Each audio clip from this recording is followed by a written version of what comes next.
Yep. No. So I mean, shit. We got an hour. Where do we even start? I mean, man, uh, yeah, let me do the formal introduction, if you will. Okay. All Uh, right. Ladies and gentlemen, welcome to episode 12 of Soul Chat, the first episode on the new IG handle. Shout out to everybody who's followed. We already have like 80 something followers and not even a week of being up. So that's shout out to everyone. I guess you guys really like what you hear. So But yeah, we got the guest of honor today, Mr. Eddie James. You know, Appreciate it. Appreciate you having me. Appreciate it. Been watching the show forever. I'm a fan of your production as well, bro. Thanks appreciate for having me. it for real. You know. So So, let's just start from the beginning, man. Where uh where did the love for music in general come from? okay. And I'll be brief. I mean, not brief, but we'll sit and talk real quick. I started off as a DJ. Uh, let's say I'm a little bit older than everybody. So I started DJing at a very early age. I was a young kid with the 45s who would sit next to the DJ at block parties and stuff like that. You know, I just started DJing first, and then I guess the next maturation was production. You know, Right. um, well, we're dating back a very long time. Let's just say my very first drum machine was the Synsonic drums. Mm, If anybody knows, it was like this box with like four pads and like kicks and snares and so that's dating back. I think it might have been one of the first drum machines ever. So yeah, that's a very long time. I mean, a very long time, you know. yeah. Um, so I believe that DJing and production work hand in hand. I honestly think some of the best DJs are producers. So just my opinion. Um, Be like the common trend, especially with like a couple few people that we've spoken to. It always seems to start at DJing and then just naturally transitions into production. absolutely. I mean, so it started with DJing, and I was, originally I'm from Syracuse, New York, actually. So being 4 hours away from everything here in New York City, which or the tri-state area, which I live now, everybody has a cousin in Brooklyn or Bronx, or somebody from the neighborhood who will bring back tapes. So I would get the tapes, or my older brother would get tapes, my older cousin, and I was just the one that always studied it. So um, that's where it basically started. We're dating back. So I Right. went from the Synsonic drums to being in a little rap group, and we had like my next drum machine was the Dr. Rhythm. Mm, So you know, and that's basically where it started. My love for music. My father always collected records. My mom, jazz, not jazz, but uh, church choir. Excuse me. So records always flowed through the house. right. We're talking about from Earth, Wind, and Fire to uh, Edwin Hawkins or Andre Crouch. So my love for music was I was always the son that my father took to the store when he went and got an album. Like come on, because I know you like records. Right. You know, so for whatever album he picked out, he let me pick out like a 45. You know, so but that's where it basically started, and then you know I just basically along with you think 4 hours away, 4 hours away, we really. I think in Syracuse we had a good grasp on hip hop. Believe it or not, I used to think like Syracuse, upstate, Central New York, country, but Right. it really wasn't. Like we were tuned in. So it I mean, was. I lived in Long Island, so if it Oh, was so I was in the county, so like as right, far as we're concerned, New York is Long Island and the five boroughs, you know. So right, right. Hey, but don't sleep on Long Island. Long Island, oof, some of the greatest come out of Long Island. right, You for know, real. so yeah, that's basically how it started. You know, and then just DJing, park jams and just having a love for the music and I guess it was just a basic maturation, you know. Right. That's what it So, started. so where did as far as production goes, like I know you've had everything, but what actually kind of turned you from DJing into making producing a thing? Uh, it was like I said back then it was we had like routines and we had a drum machine. Um, so I was just doing the beats. Um, so my crews, I was a part of a crew called Deep Freeze. Um, and that's how it basically started. I mean, we're talking like we're dating back. So um, just like I said, we had our little routines, and I was, like we were relying on me to do the beats and the scratches. So that's basically where it started, and that was about. I'm just gonna tell you about it. I mean, we're dating back to 83, maybe Wow. 83, 84. So, you know, um, so we're talking um, Yeah, early right. like You Run know, DMC, like all that stuff, like Flash and all that stuff. So, I always knew that I wanted to. Um, I was always intrigued with production. You know, you know, looking on the album covers, who produced the album, who did the beat. I was always that kid. So um, we just wanted to make our own records. You know, so that's how it started, basically. You know. Um, what man. Um, so you've seen hip hop change from where it is now, and as far as like the production goes, like you've seen the production evolve throughout the generations of it. If if I could speak on, like, let's say now you're doing the producing, like now it's something that you want to do. Where is the what is the determining factor that made you go like, okay, this is what I'm doing 100%. I'm going all in, never, and it's gonna work. It's gotta work for me.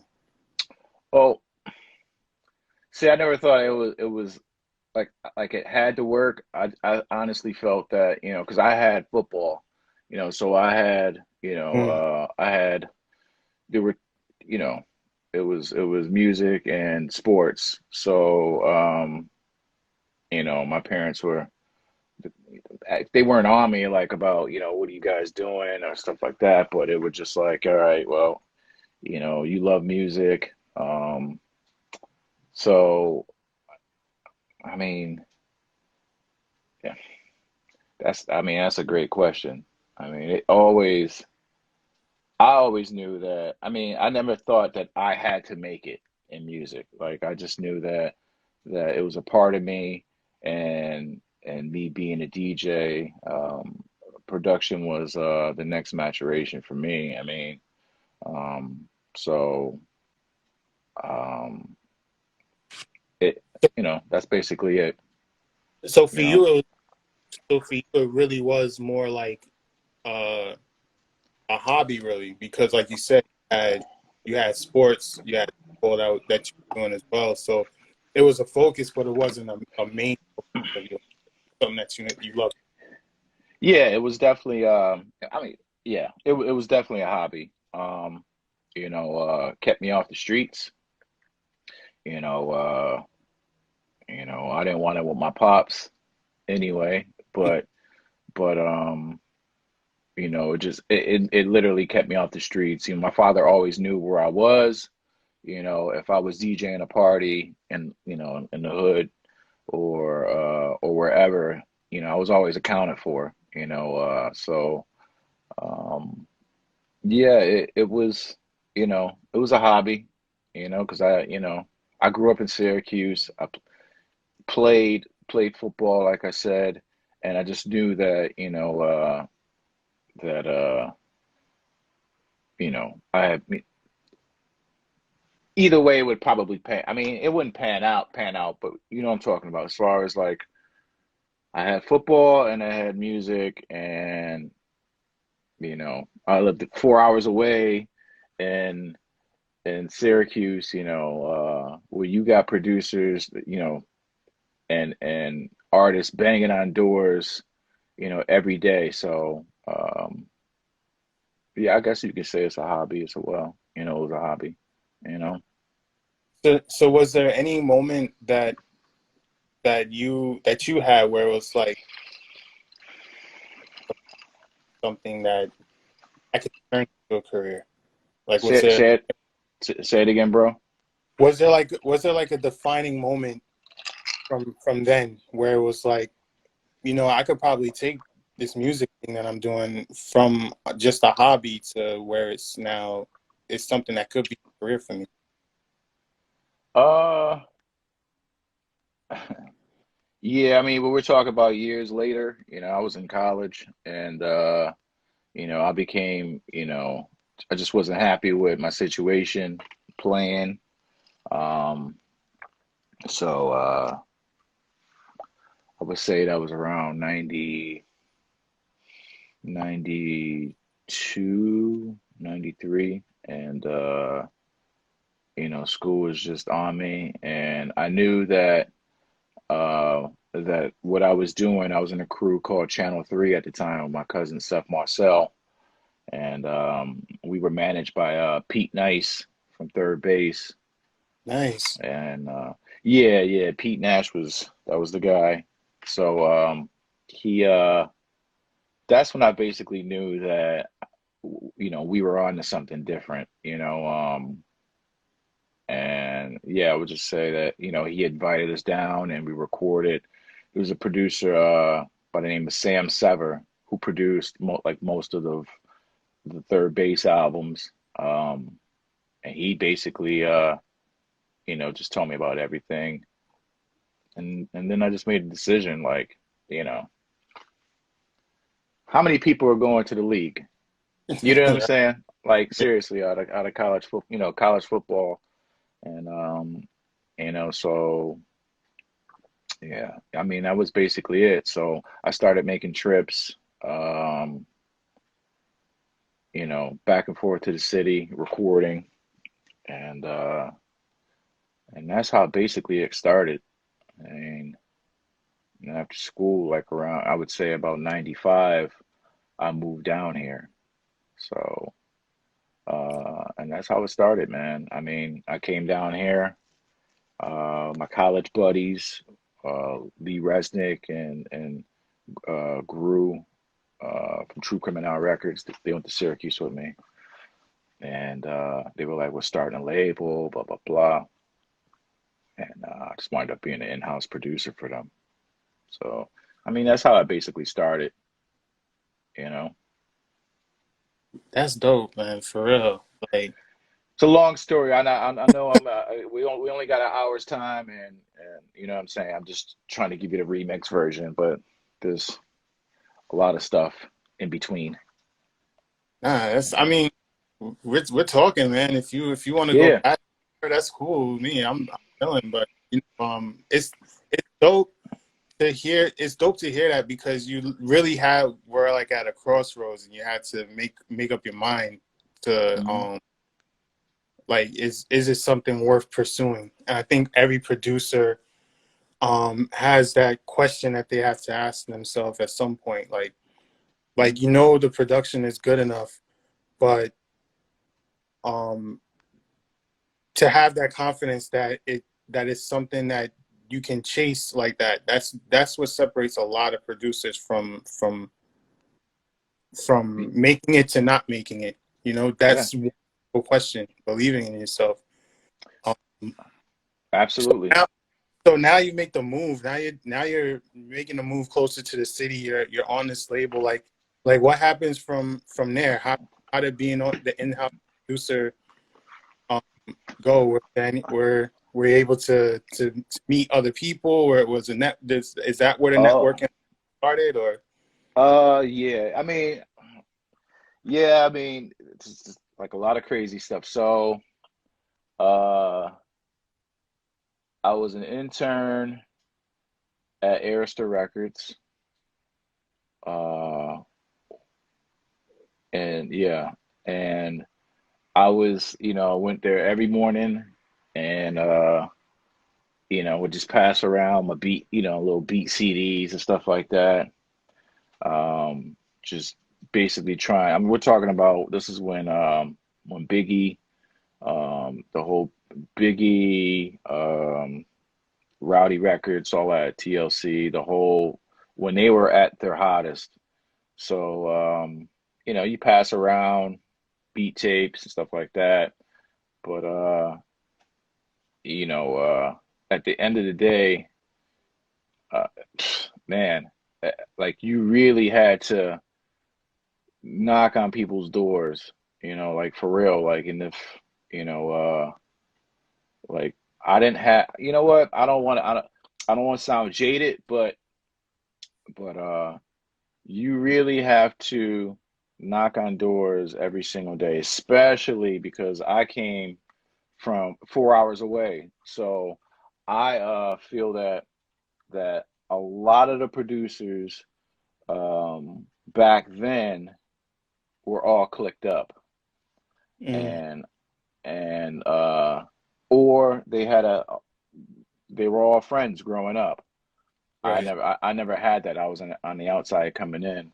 So I had to move around a certain way and at the time it just didn't happen for me, So, I produced for some groups, you know, Complete Unit. They were from Syracuse as well, but they were managed by people down in here in East Orange. So start just doing small production, and then what grew and scale at True Criminal Records. They formed that, and I started doing independent records, Right. and that's a long story short. That's how it started. You know, um, but it was tough. I mean, it's tough because honestly, Phil, you think about the cosign, um, and how it happened back in the early in the mid '90s. About all the producers who were down with each other. You had DITC. There was Q-Tip, and there was Pete Rock got put on by Heavy, and the Untouchables basically. So I didn't have that. I was just odd man out, and just made it, and try to make it work, you know. So That's wild. it was tough. It Yeah. was tough. I mean, Yeah. it sounded. So it's a lot, like when producers nowadays are like talking about how it's hard. It's hard. I mean, the only reason it's hard now is because I guess you could say diluted to where it's so easy to get production now. But back, I, like, you guys had to really, like, first of all, you had to really love it because not everybody was producing. right.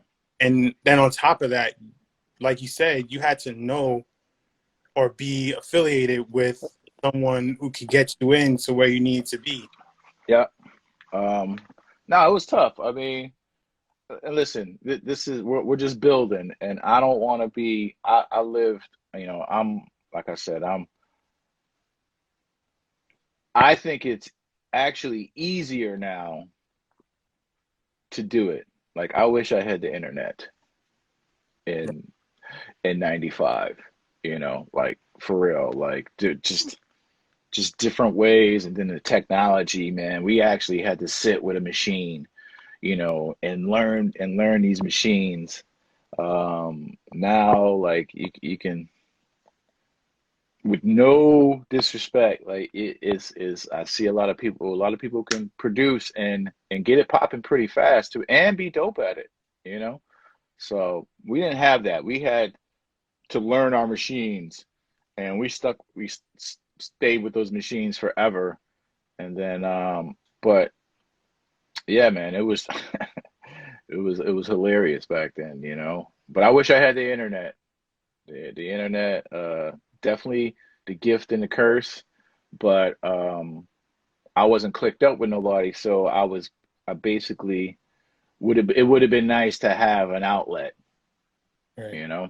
Right. So you know, that's why I call it.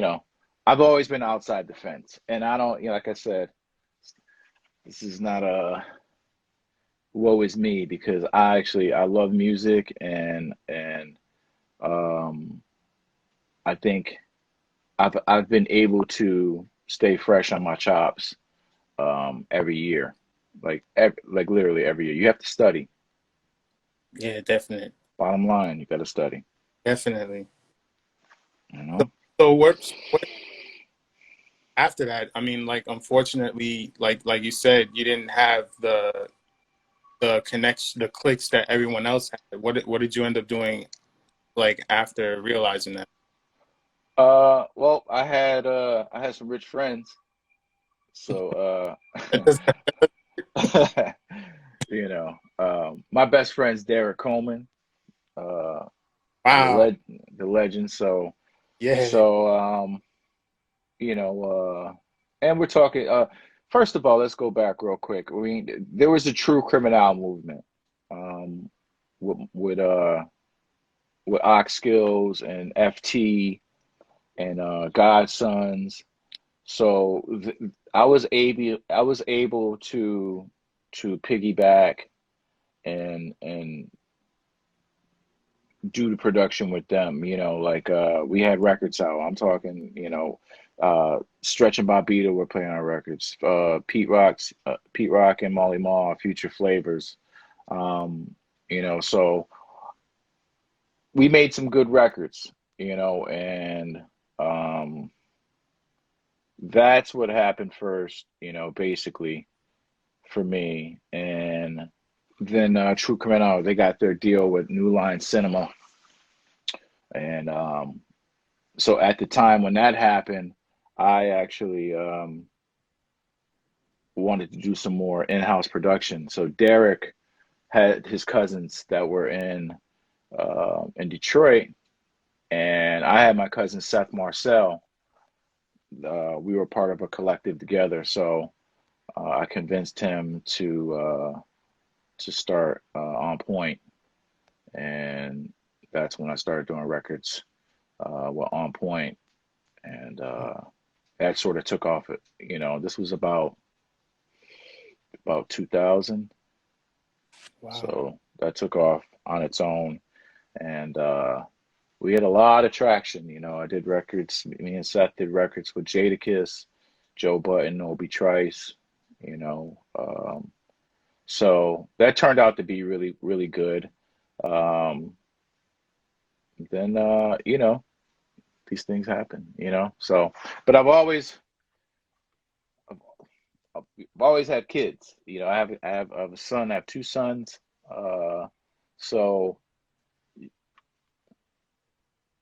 you have to control. You have to live your life, and then there's music, and then when you're on the road for so long, you there has to be some reality. You know what I'm saying? So, we all a lot of producers can relate, you know. So, you know, if those bills are not coming, I mean, if those checks are not coming in, then you have to, you know, you have to handle your business, you know. So that's what I had.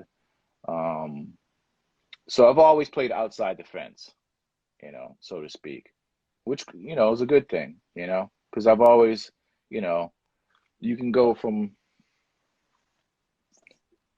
out of there and then, you know, and be out of there. You know, I've always just played outside the fence, and I think that was a pretty much a good thing for me, you know. That's Right. why I just sort of hung around. I mean, that's a testament to you because you've seen literally every industry of Never Left. Of Yeah, Red. no, I've seen a lot, bro. I've seen a lot.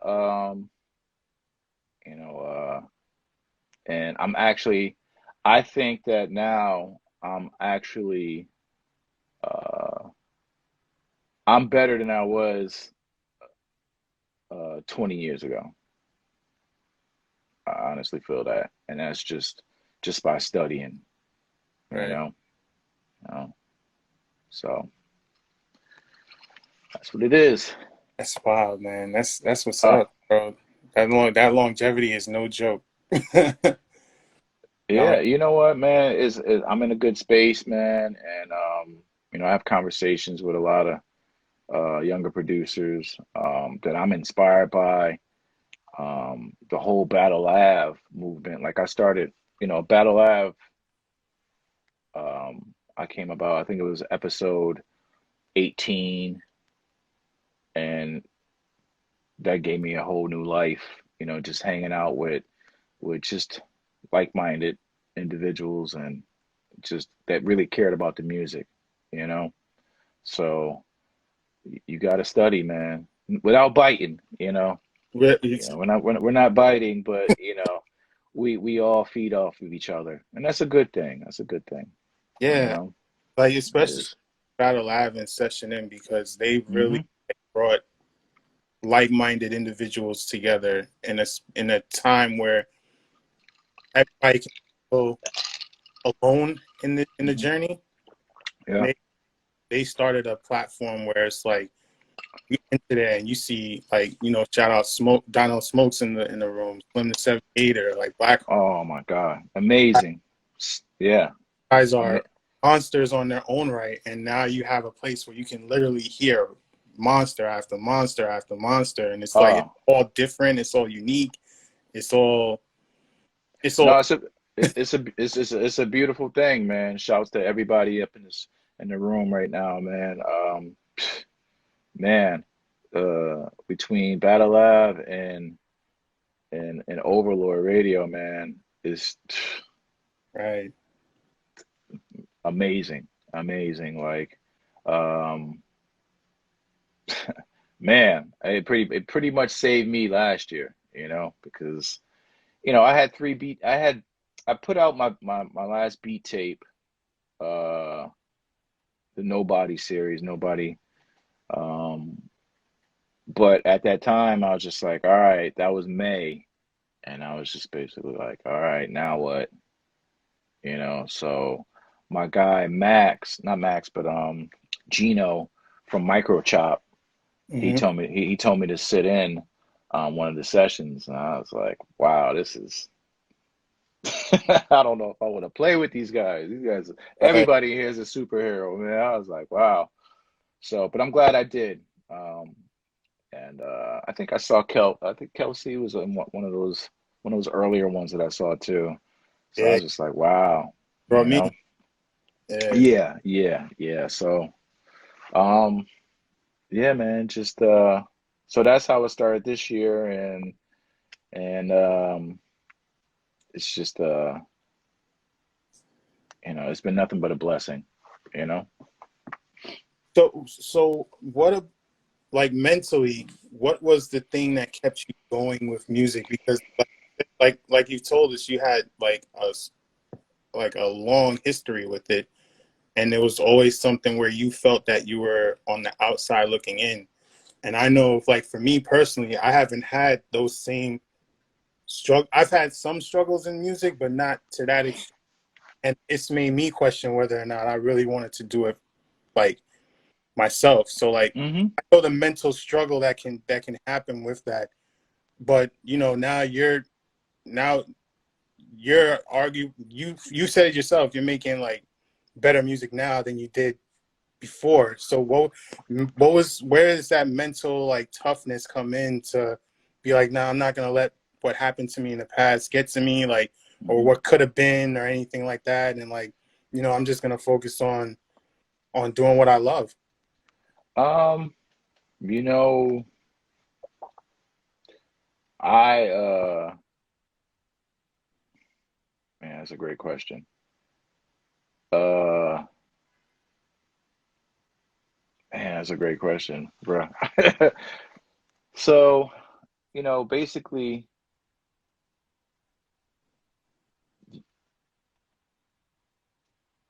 I always knew that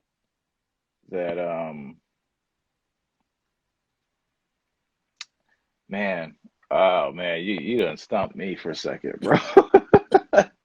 Man, that is a great question. Uh,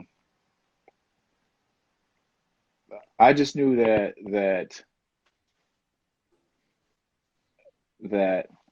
what I do, what I'm doing. Oh my God, man. Because I mean, like, with every the love for it starts before the business gets into it, and the business is what can like really destroy a I guess to say a producer's innocence. Hmm. To where instead of just creating for the love of creating, now you're creating to get to this point or to get to that point, and it's like you've had highs, like you said, you worked with Jadakiss, you worked with Obi Trice, and like everything was going up, up, up, and Hmm. you know then you had your low too. So like at those low moments, like what kept you going?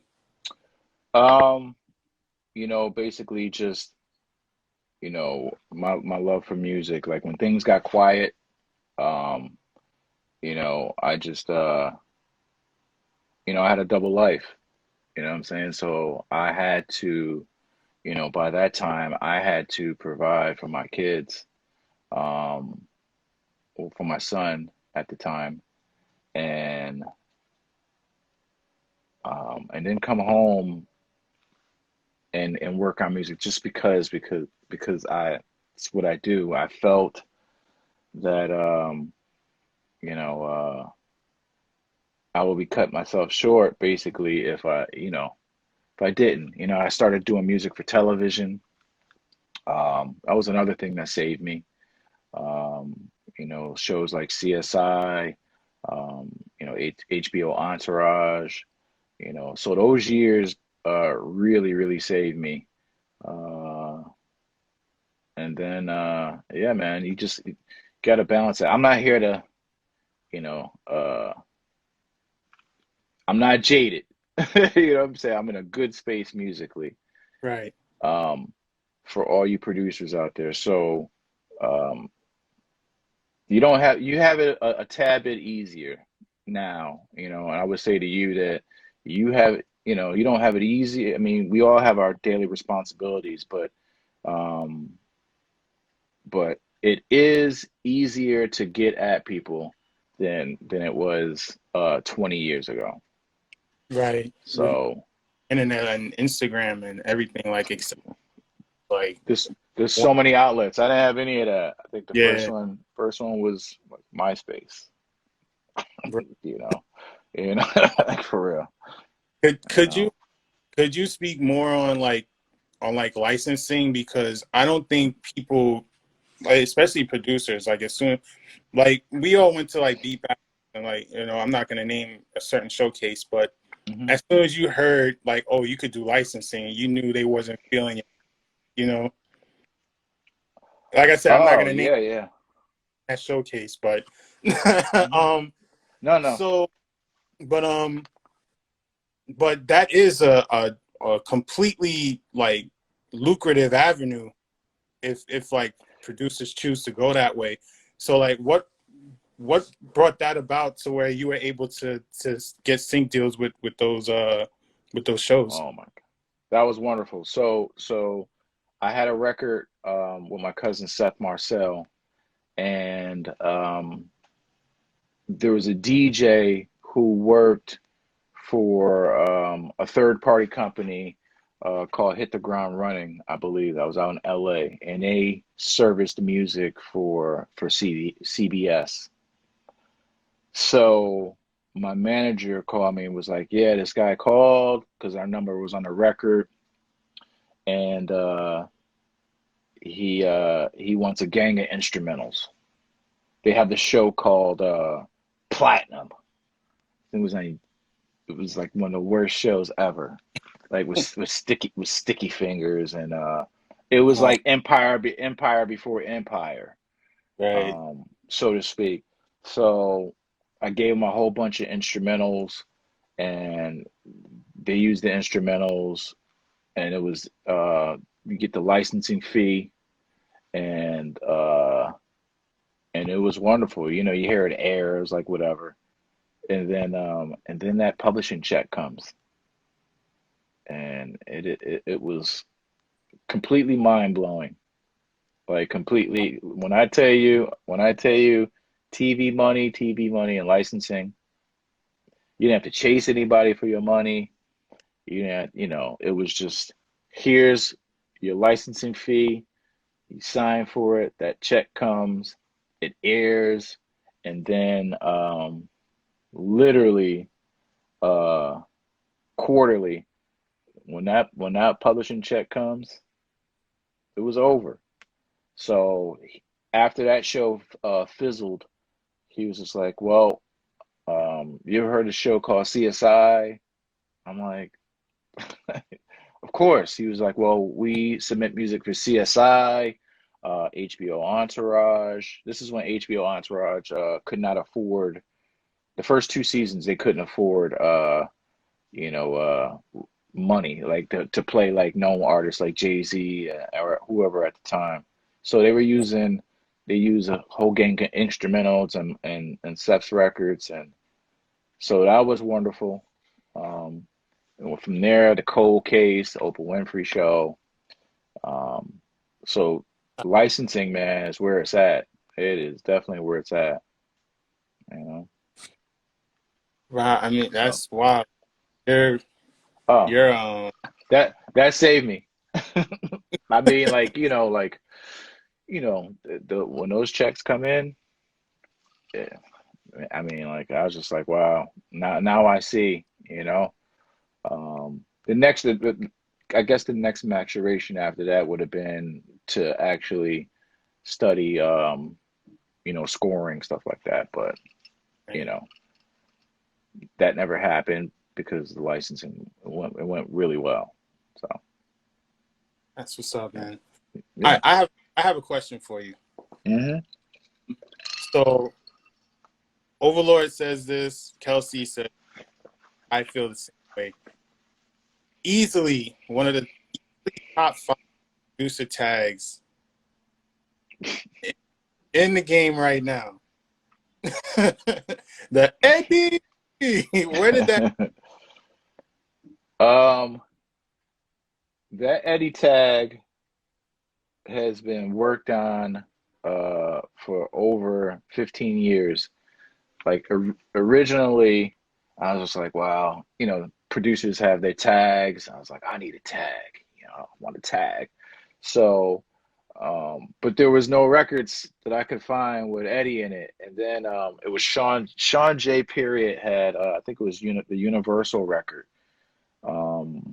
with Mos Def. right? Shout But out to his, yeah, shouts to Sean J. But his was not. It had drums over it, mm, so I couldn't catch a clean the Eddie the Umfufu because so the early version of that was super awful. There was no I had I think I was using the 4000 or the 3000 at the time, so I couldn't like make it longer, and and stretch it out. It was just awful. So I just left it alone. And then for whatever reason, I was just like, wow, let me just find it was Eddie Murphy's Raw when he was talking about Umfufu, you Hmm. know? And he was like, Eddie, I want half. And I was like, that's it. So the technology now, you can stretch it out, you can echo it. So I finally got the first version of that, like, and it just sort of stuck, you know. Um, and that was it, man. Like, it's funny. What's up? I still think that Keith Bueno has the best one though. Oh, Bueno, yeah, that's the yeah, uh, that's up. fire. That's definitely. Shouts to my big bro DC. Don't worry, baby. We got it tonight. We got it. We got it.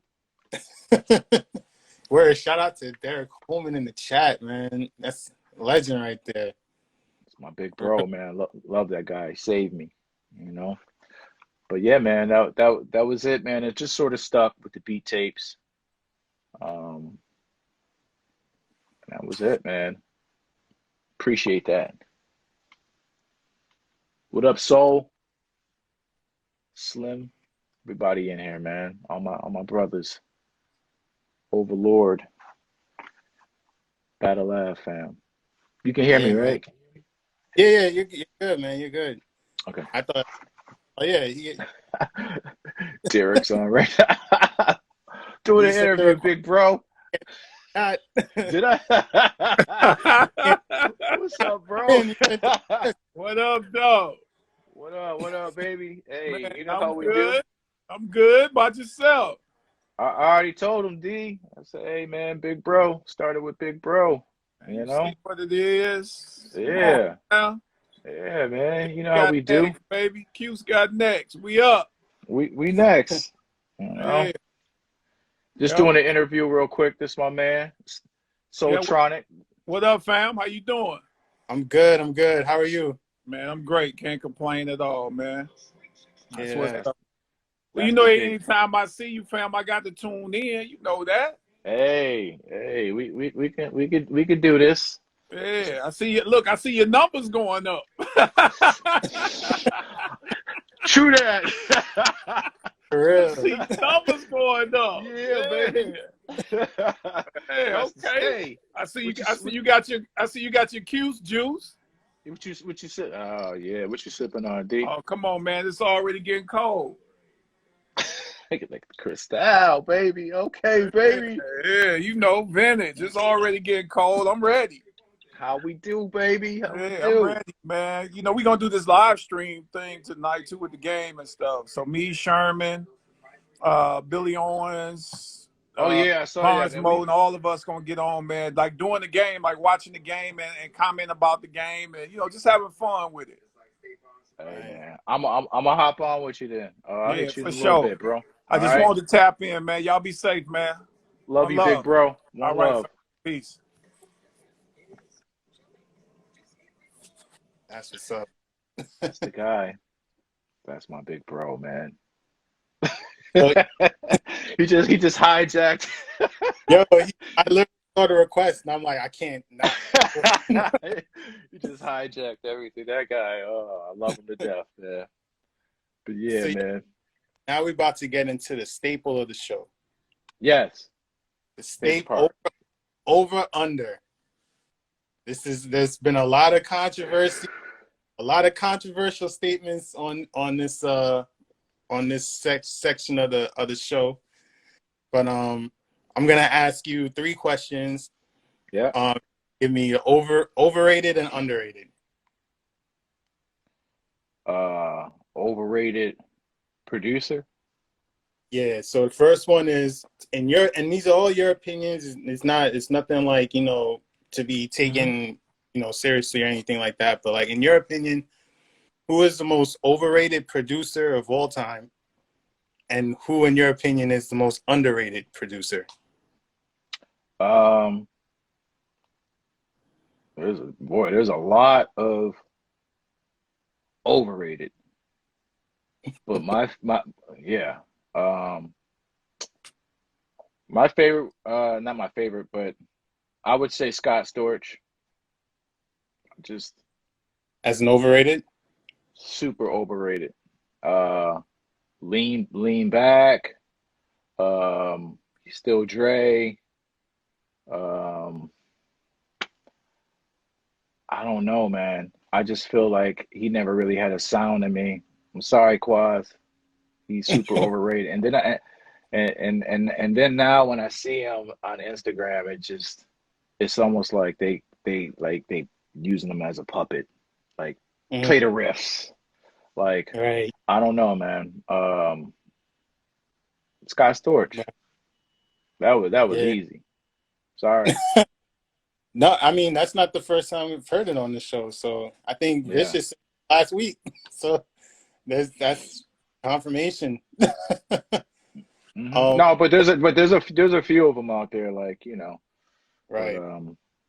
We've I had saw we the show last week, yeah. But yeah. Sky Storage off the rip for me, uh, that was easy. I do agree with what you said too. It seems like nowadays it just like putting them out there, just you know what I mean. Just it's not hmm even just Yeah, play the piano. Go ahead, go. You know, don't. yeah. It's just like, and then they want you to rate it, and then when I get on there and say it was super duper trash, they're like, "Oh, you're trolling." I'm like, "Not really. Don't ask me to rate it because it just, he just, I don't know, man. Right. Great. Don't get me wrong. Great. He had a nice run, but he don't fit in that. He don't fit in that category. Right. Yeah. So about No, underrated. there's no question about that. Huh? I said, what about underrated? Hmm? Come on, man. Okay. Come on. See, It, it. we've had one episode where he was put as overrated, I but know. for the reason you think, you know, Um, it was I'm my. gonna. He was like, I was there. yeah, and I like looking back on it, like I can agree with that sentiment. You know what I mean? I don't think he was necessarily giving him like his music or anything like that. But with that sentiment, I can definitely see that. Um, Jay Dilla. That guy.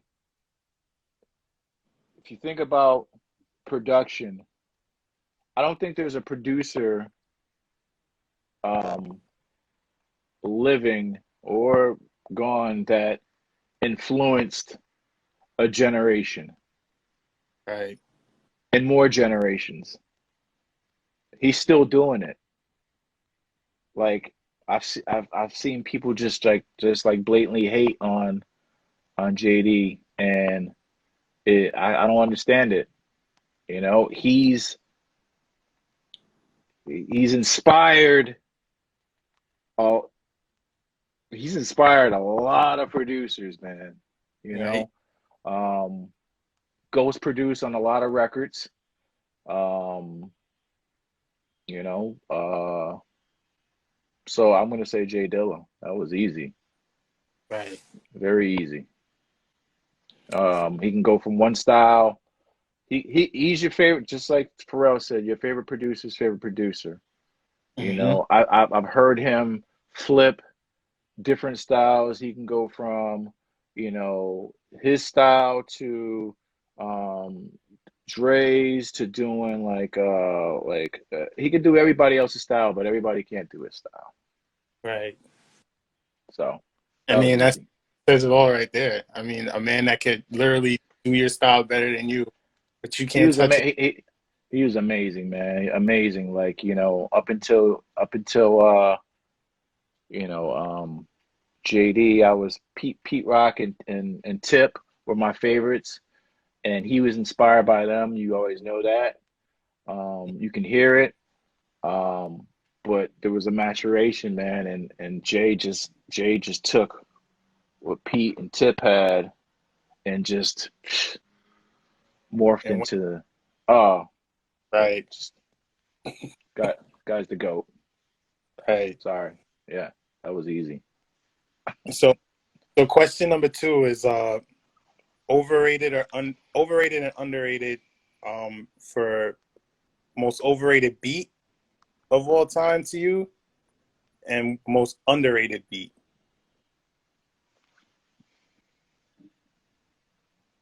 Most overrated beat.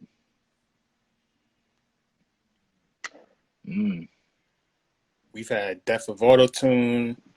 All right. Had You know Beef what? Rap. I love Naughty by Nature, but OPP was terrible. Mm. And I love KG, but it was terrible. It was just Substitution and Jackson 5, you know. I Yeah, that beat, I wasn't a fan of that beat. Um, Uh, Sorry. nah, it's how you like. Yeah, I remember just when OC was on here and he said all about the Benjamins, and I was like, whoa, okay. ooh, yeah, I don't know about that. I love O. Um, you said the second one, the other one was Underrated. underrated beat. Man, ooh, man, there's so many. Bro. Um, Underrated. Okay, I'm just gonna go with Electric Relaxation. Okay. Yeah. Yeah. Just what Tip did with Ronnie Foster. Um, Still one of the most slept on beats ever when I listen to it, and just incredible. So Yeah. It's like when people hear that, like, not for nothing, when the average person hears that song, like, sometimes they don't even think of a Tribe Called Quest. They yeah, think of the Wayans brothers. yeah. Don't sleep on Q-Tip. Q-Tip, man, just Q-Tip. One of the most, actually, the most slept on, one of the most slept on producers ever. Right. For Right. real. They forget that he did People's Instinctive, Low End Theory, Midnight Marauders. Yep. One of the greatest albums ever made. So Yeah. I mean, he's got my favorite album that ever, The Renaissance. My favorite album whew. ever. Yeah. Fire. Yes. Yeah. All right. So question three is all right. So question three is which collaboration did you hear that you thought was gonna be really dope and it ended up being kind of trash to you? And which artist producer collaboration did you hear that you were like, I don't know how that's gonna work? And then you heard it and it was like, oh, that's dope. Um So for like a disappointing collaboration, obviously it's like the Nas and Kanye West. That would be like when you hear it, you think it's gonna be fly, and then you actually listen uh like, nah, I nah don't. yeah. I want to say Jay-Z and R. Kelly. Mm, right. What? Sorry. That shit was trash. It just didn't work. Both attempts. Oh yeah. It didn't work. It didn't work. So yeah. Um and what was the second one? The other one, the one after? And one that you heard that you were like, I don't know how that's gonna work, and then you hear it and you're like, oh, that was actually really dope. Um Say man.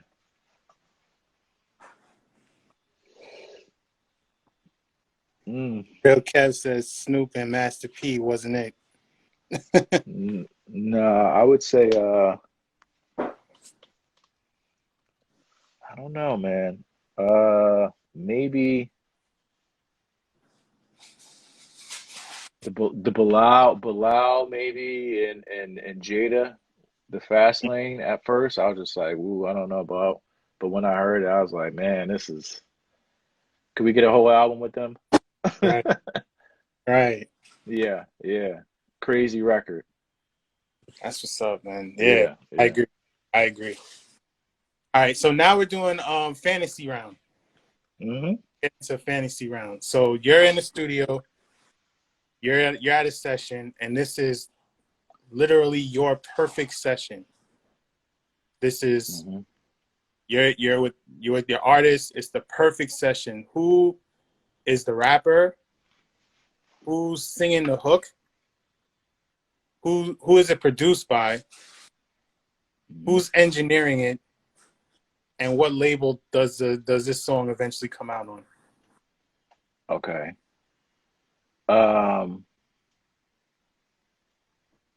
Man. Ew. So, man, that's a good one. Mm. Well, obviously, it's got to be Dilla Dog on production, and I'm gonna get Bob Power Mm, to engineer it, nice. and I I want to say even Bilal. They should have did more records. Mm, okay. They did one record. They did one record with Guru, Yeah. um, Certified. Sorry, Slim. Yeah. Yo, we got real. Okay, all right. Real Kev. All right. Yeah. So I'm sorry, but yeah, that would have been an incredible album. Um, that's So you got easy. Bilal I got featuring Bilal. Bilal, produced by Dilla. Bob Powers engineering. Now, what Hmm. label does it come out